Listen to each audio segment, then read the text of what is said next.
Alright, so last time we did the Prinny Land maps, the human world is kind of like the next step up when it comes to post-game content, so it's harder than Prinny Land, but it's definitely still on the easy side. To unlock the human world, you need to be in the last episode, episode 14. You need a demon rank of 7. You need 1500 mana. Of course, the demons do not like that place, so you pretty much have to pass the bill by force. Also, I accidentally overrode my branding file with this walkthrough file, so now the enemies are much more powerful. Well, the enemies are weaker now. They're back to their basic weakness, which is fine for this walkthrough. That means I have to go back off screen and go back and raise the enemy levels again by passing bells. That's just kind of annoying. So let's get this started.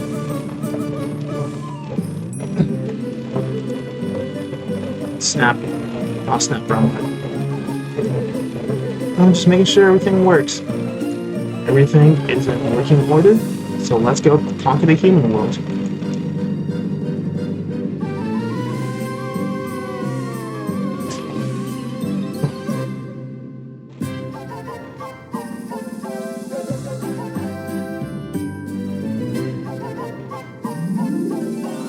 Okay, so the human world is right here. Now you see it says I've already beaten both of these twice, so the bad news is we can't see the intro cutscene. The reason why is because the first time I recorded this, it was the video, both recordings had desynced audio, and I saved the game already, so we can't watch the intro cutscene. We can see the cutscene to this though. So let's get started with Central City.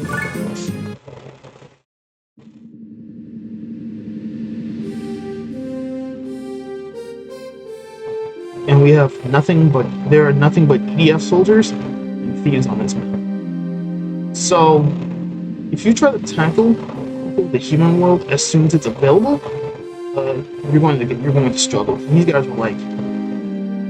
guys have levels that are like literally end of the game. Like these levels right here, like 90 and 95, these are end game levels. So if you try and come here as soon as you unlock the build somehow, if you somehow just cheesed it to like brightness errors or whatever, which I don't think is even possible. But like if you come here too early, you'll see that the enemies are just really powerful. But assuming you're even here, you're probably high level anyway. If not, you can always just grind. So let's bring in our team. Also, Edna has 300 brokers and 300 statisticians, so she's gonna get a ton of levels in probably my strongest character.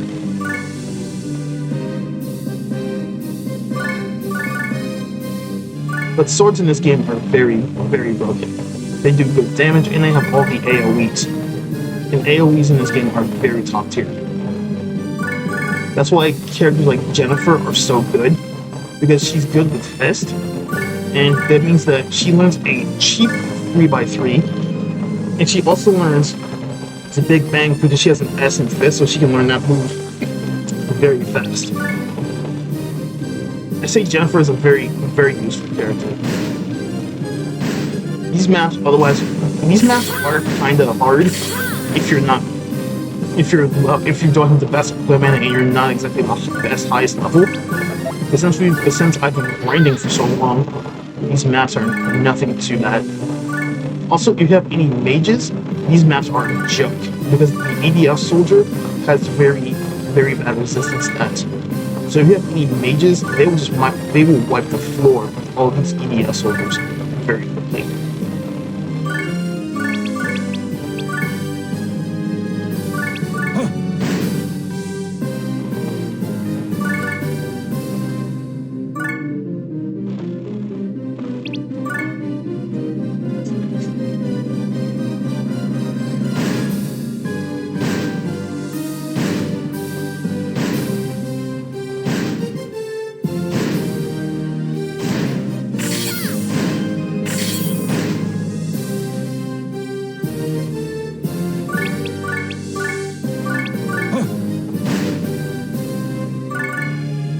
Also, I love the music here. I think it's called Galaxy Wars.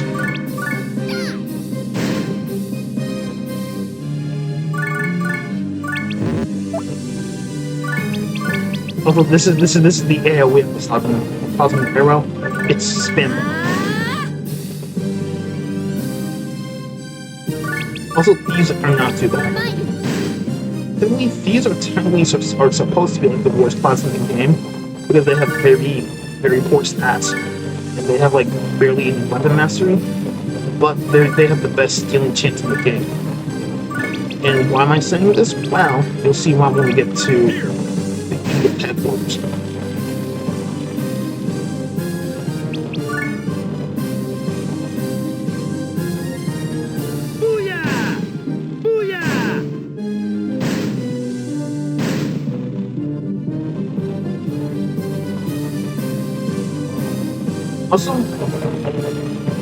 Also, Lamington has a 120 aptitude and intelligence, but since launch weapons only increase attack in this game, you can't really take full command of it. Which is sad. Armageddon is one of my favorite moves in the whole game, just from a visual point of view.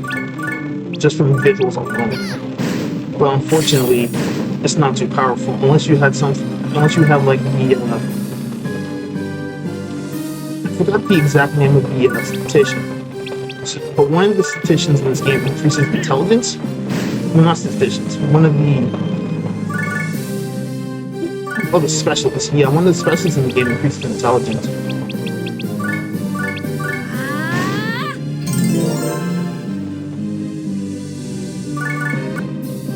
These maps are tough if you don't prep. But if you grind a lot, these maps are very easy. Even the boss won't be too hard. There's even the bosses.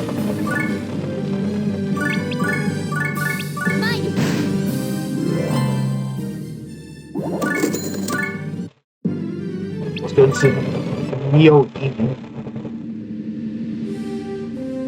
Well, they have EDF soldiers. So if you have any mages, these maps are a joke. Because they're resistance, because EDF soldiers have very poor resistance. The lore explanation is because now there's an actual lore reason why EDF soldiers are bad at magic and why they're weak with magic. Well, the explanation is because the lore says that which one should I use?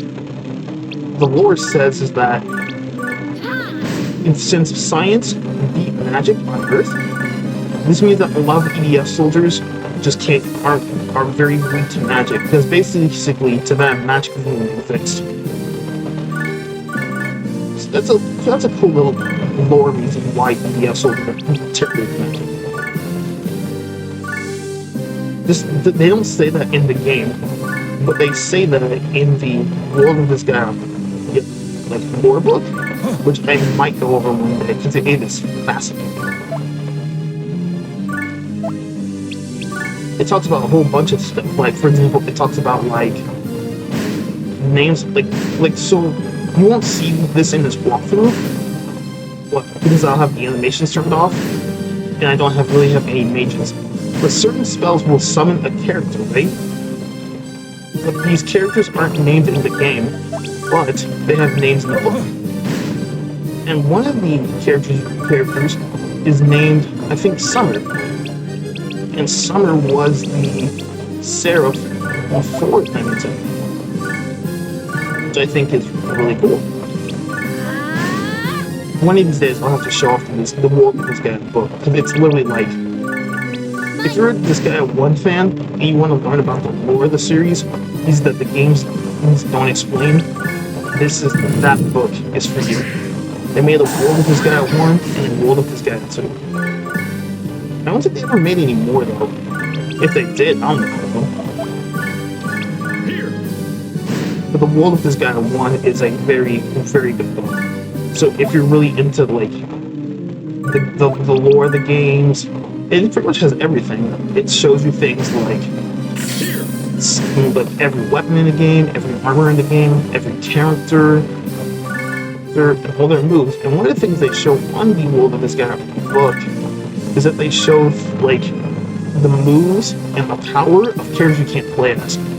So for example, they have data on mid-bosses moves, they have data on Lamington's moves, they have data on Volcanus' moves, they have data on Ball's moves,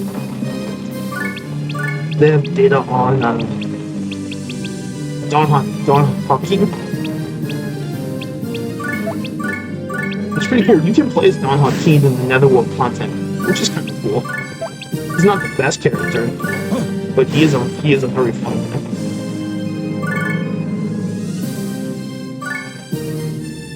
I might show him off later, but I don't have to bring him up.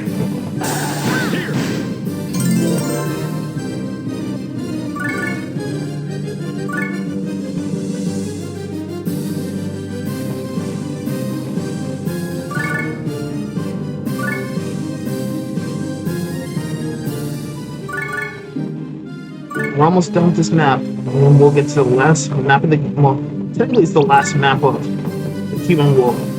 It's also the last map of the... Technically the game. Because when you beat the EDF headquarters, it plays the Human Conqueror ending. And it forces you on a new cycle. So, that's kind of interesting.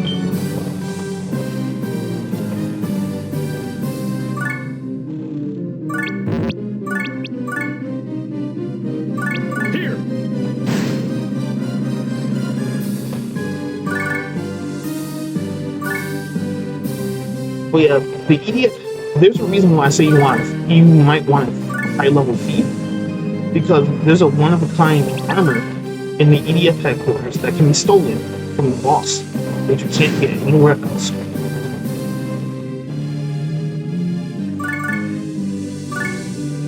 But I'll explain when we get there.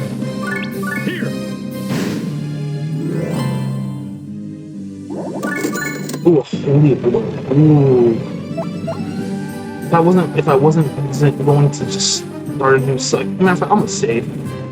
With a holy order, right? I was not expecting to get that, so I'm gonna just save. Normally I wouldn't save, because this route makes you play it when you fly. But a free holy order is a free holy order.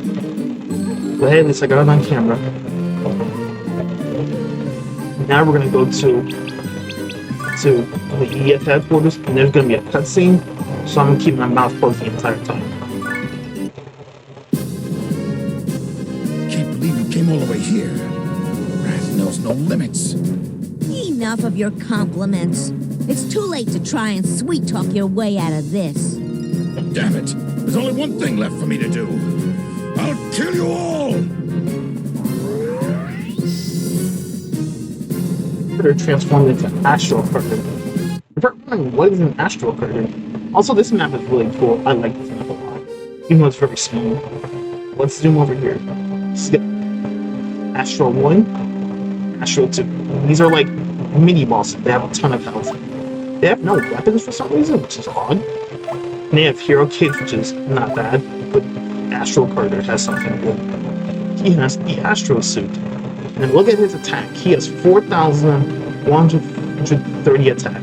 He has attack around the 4,000 range, so that means he hits harder than Lemington. And the Astro Suit is a one-of-a-kind item. You cannot get it anywhere else. It raises all of your stats, but it lowers your resistance and your speed. So if you have a high-level thief here, you can grab the Astro Suit.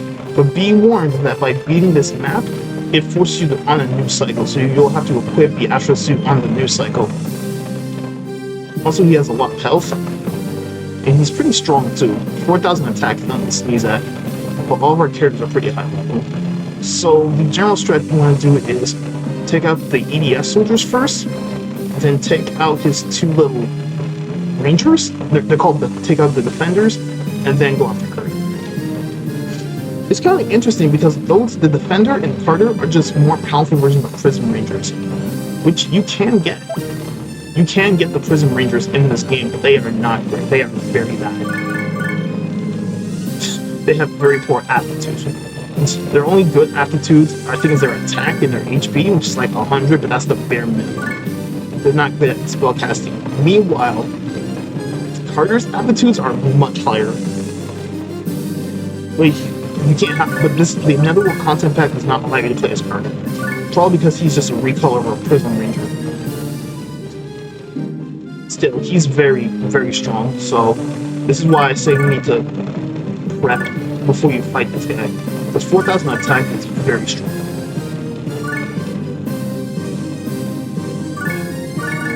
and I'm gonna split my forces here. This map is not gonna be hard at all since we grinded so much. So I guess I should explain what my grinding spots are. Well, my primary grinding spots are for characters with AoEs.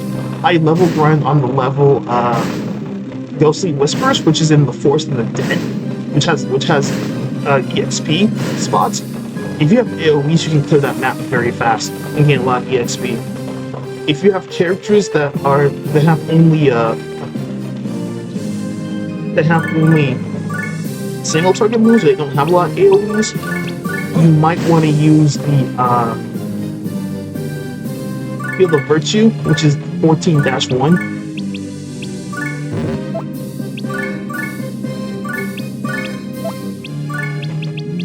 Although the best spot in the game to grind EXP is actually Cave of Ordeals 3, but the Galactic Demons are really strong, so they're not strong like physically. Physically, they don't hit too bad if you have high level gear. It's just that they have very high defense. Like I'm talking about like 4,000 defense. So that means you'll have to grind on other maps before you can officially use Cave of Ordeals 3 as a grinding spot. But once you can, that'll be your main spot to grind until you love the Demon Hall Mirror, which we will be doing. We will do Demon Hall Mirror. And the one thing that's clear about Demon Hall Mirror is that once you beat those stages, you cannot replay them except for Demon Hall Mirror 8, which is the grinding spot. So I'll have to record all of that. I'll either have to record all those stages in one setting, and I cannot mess up. Because if I mess up, we can't refight the bosses. So I might have to just record those stages separately, or make them all one video. There are 2 surprise bosses in Demon Hall Mirror 8, who I'm not going to spoil. But if you want to, well, I guess if you're watching, you're going to see it anyway. I'm not going to spoil who it is until we get there, because I think it'll be a nice surprise.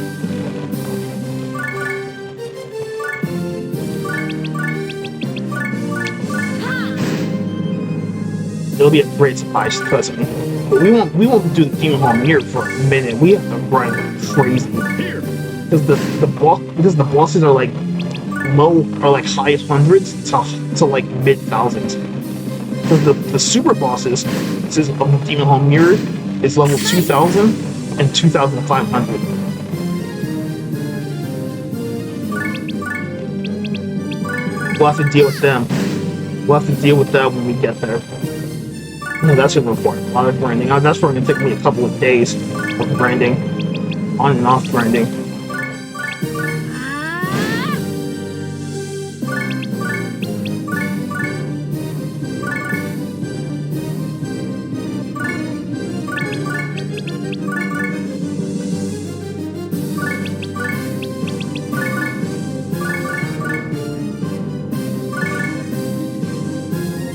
Also, the Prison Rangers, I said that the Prison Rangers aren't very good in this game.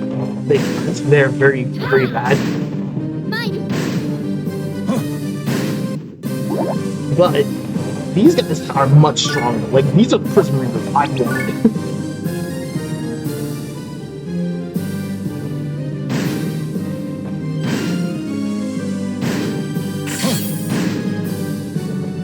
Alright, let's get close. Also, mid-boss has all of his moves. All of them. So he's really good in this game. I might make a tier list of like all the characters you can play as in the Netherworld content pack that you can't play as, and make a tier list. That could be fun. Here.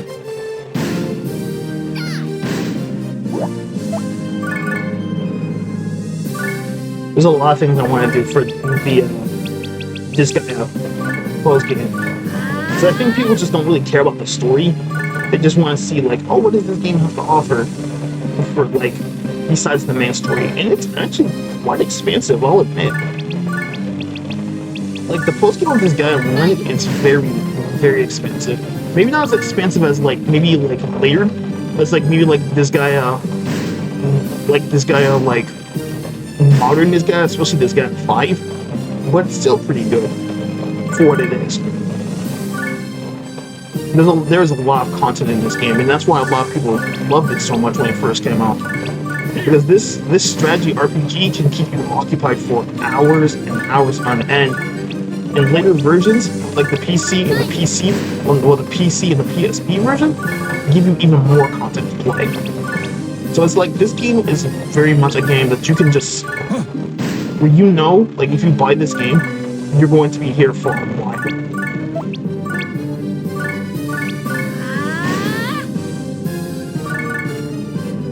So I don't think I said this, but to unlock the human world, you need to be the last episode, episode 14.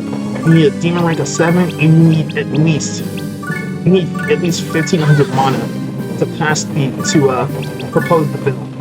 But the demons don't like the human world, so chances are you'll have to pass it by force.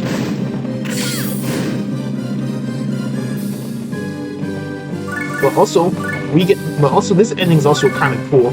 I'll give my thoughts on the ending when we finally beat it.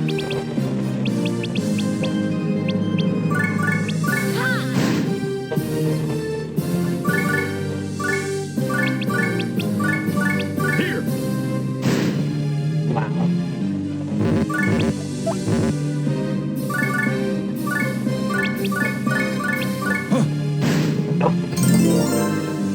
As you can tell, with a lot of grinding and a lot of high-level equipment, these guys are pretty easy. If you come here unprepared, though, this part is very hard. Is Jennifer gonna be the one that kills him? Let's see if we can finish it. Let's see if we can just finish him off with them. We might. She's gonna finish him off. Oh, he's still alive. Okay, we're gonna let Jennifer get the killing blow. That's kind of poetic, isn't it? Jennifer defending her adoptive father. In essence. We can see the cutscene. Papa. Don't cry, Jennifer. This was all for the sake of the Earth. Yeah, don't worry. I'll take over from here. What? Hey, wait. You can't. Why not? I won the battle. To the victor go the spoils. It's only common sense.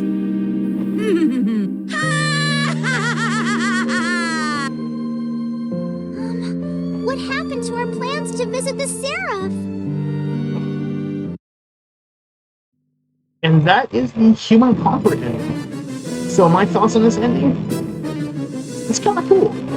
My only gripe with it is that it's kind of weird that you have to be on a new cycle to get this. That's one thing the Netherworld content pack changes. That normally you have to be rank 7, be on the last episode, and you have to be on a new cycle. But the Netherworld content pack changes it so you don't need to be on a new cycle, which I think is a huge quality of life change. Because I really think that this whole route of just going to the human world, getting revenge and taking over, should have not been exclusive to beating the game. This should have been something you could have done on the first playthrough. So, it's not too hard. I wish it was longer. Like 3 maps, and then that's it. Granted, if you're underprepared for this, it's really hard. If you overlevel and have a bunch of really good equipment, this is a very easy ending to get. So that's the human world ending. I think this ending was probably... I swear that this is the only map in the game that you can actually play, besides like getting like various bad endings and stuff, or early bad ends. This is the only map that you could play, a bonus map you can play, that leads to an alternate ending. Every other bonus map does not lead to an alternate ending, unless you're playing Edna mode and beat all. That leads to an alternate ending. So I think the human world is a nice little bonus map. I wish it wasn't wasn't exclusive to a new cycle, or at least lead to a different ending. Because I think the idea of just Laharl just letting Earth take over, like trying to take over his netherworld, and he just let them go scot-free after they tried to take over his stuff, it's really weird. And this should have been woven into the main story, or at the very least not take over Earth, but at least get his revenge. Not a bad ending by any means. Also, I like the art here. Very good. So, that's the Human Conqueror ending. Next time, I believe, we will take on the alternate netherworld, but we'll have to grind like crazy because the boss there is like level 2000 and we don't stand a chance. So I'll see you next time and have a good day. Also, they credit everybody in this game. They credit the PSP staff, the PC staff, the PlayStation 2 staff. Everybody's getting credited, no matter what. Also, there's Yoshitsuna Kobayashi. That's the programmer. And the reason why he's important is because the Yoshitsuna is named after him. Yoshitsuna is the most powerful weapon in the game. I know how to get it, but it's going to be really hard. Because it's going to require us to get a Cosmic Blade, a legendary Cosmic Blade, and then go all the way to level 100, and then steal it from the Item God too. That's going to be a nightmare, but I don't know if I'm going to actually bother getting the Yoshitsuna.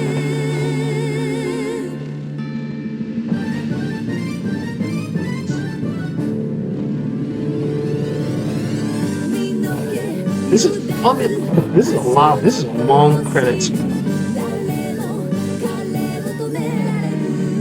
Also, I like how they credit all the Japanese voice actors, but they don't credit the English voice actors. That's something that always made me mad about this guy game. It's like, why do you not credit the English cast?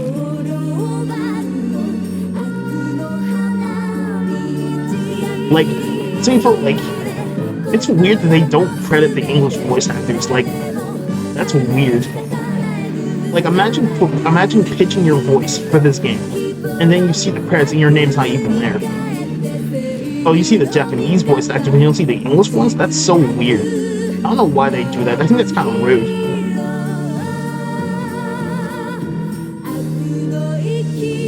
I think they still do that even in like Disgaea 7. They don't credit the English voice actors. So that means you have to actually just hear these voice actors and go, oh yeah, I know that guy or girl. Or you have to look it up. So that's weird. Like, why do you not credit the English voice actors? I think we're actually almost done with the credits. Oh yeah, Rosen Queen, if you don't know, that's Nippon Ichi Software's merchandise shop. Those are the people that sold the Disgaea merch, and they also sold the World of Disgaea books. I'll have to show those books off one day. And that's the end.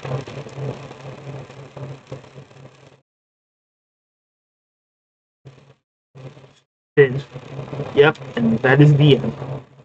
We are not saving the game. And that's the end. See you next time. For hopefully, it's going to take us a while to grind. But hopefully we'll grind up, and then we'll take on the alternate netherworld. So, I will see you later.